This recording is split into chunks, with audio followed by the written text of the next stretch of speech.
புனித John Maria Vianney. எளிய வழியில் புனிதம் என்றும் வாழ்வின் மிக அழகானவை அனைத்தும் எளிமையில்தான் உள்ளன என்றும் நமக்கு கற்றுக் கொடுக்கின்றார் இவர். நீடித்து நிலைக்கக்கூடிய எதுவும் நீடித்த நேரம் எடுக்கிறது என்பது வாழ்வியல் யதார்த்தம். தன் 20வது வயதில் அருள் பணி நிலை பயிற்சி பாசறைக்குள் நுழைந்தார். படிப்பு அவருக்கு எளிதாக கைகூடவில்லை.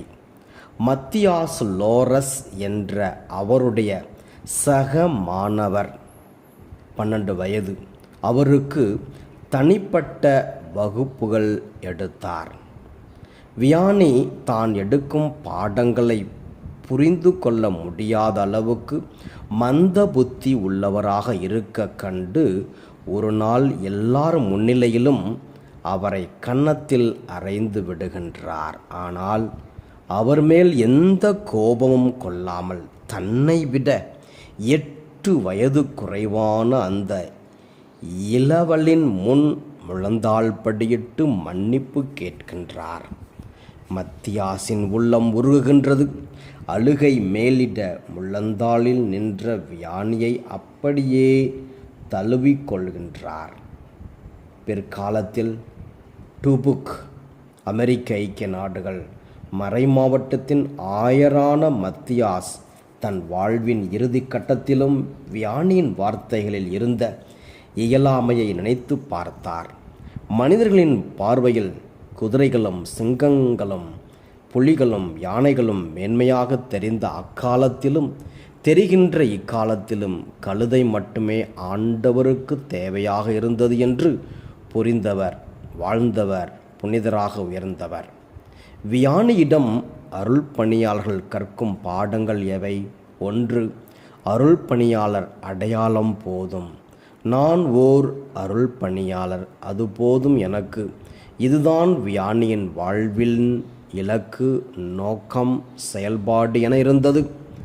இன்று அருள் பணியாளர் ஆசிரியர், அருள் பணியாளர் வழக்கறிஞர், அருள் பணியாளர் சமூக காவலர், அருள் பணியாளர் மருத்துவர், அருள் பணியாளர் எழுத்தாளர் என நிறைய இரட்டை அடையாளங்களை நாம் தேடுகிறோம். அருள் பணியாளர் என்பதே ஒரு அடையாளம்தான். அந்த அடையாளத்தை முழுமையாக வாழ்ந்தால், ஜெபித்தால், திருப்பலி நிறைவேற்றினால், மக்களை சந்தித்தால், அவர்களின் குறைகளை நிறைவு செய்தால், தன் உடல் நலனை நன்றாக கவனித்து கொண்டால் அதுவே போதும்.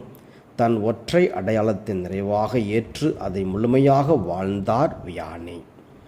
2. தெளிவான மேய்ப்பு பணி கட்டமைப்பு.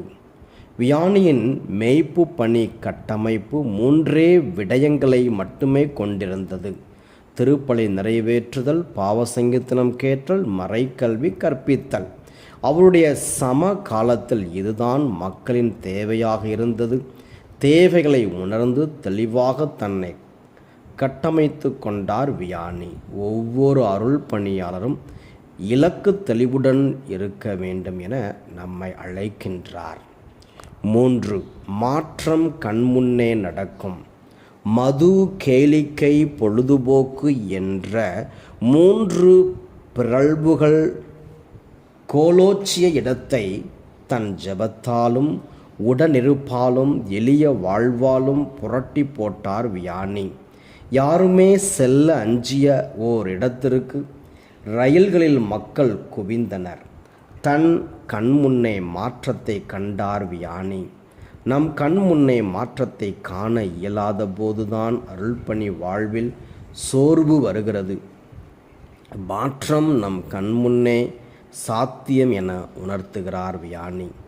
இன்றைய முதல் வாசகத்தில் ஆண்டவராகிய கடவுள் எசேக்கியேல் இறைவாக்கினரை இஸ்ரேல் வீட்டுக்கு காவலனாக நியமிக்கிறார். அவருடைய மனச்சான்று போல செயல்பட்டு நல்வழியில் அழைத்து செல்வது இறைவாக்கினரின் பணியாக இருந்தது. வியானி ஆர்ஸ் நகரத்தின் மனச்சான்று போல செயல்பட்டு அந்நகர மக்களை எச்சரித்து வழி நடத்தினார். நற்செய்தி வாசகத்தில் இயேசுவின் பரிவுள்ளம் வெளிப்படுகிறது. மேலும் அறுவடைக்கு தேவையான வேலையாள்களின் பற்றாக்குறையையும் சுட்டி காட்டுகிறார் இயேசு. அறுவடை மிகுந்திருந்த தன் காலத்தில் நம்பிக்கைக்குரிய வேலையாளாக பணியாற்றினார் வியானி. ஆண்டவராகிய கடவுளின் பரிவுள்ளத்தை ஒப்புரவு அருள் அடையாளம் வழியாக மக்களுக்கு காட்டியவர் வியானி.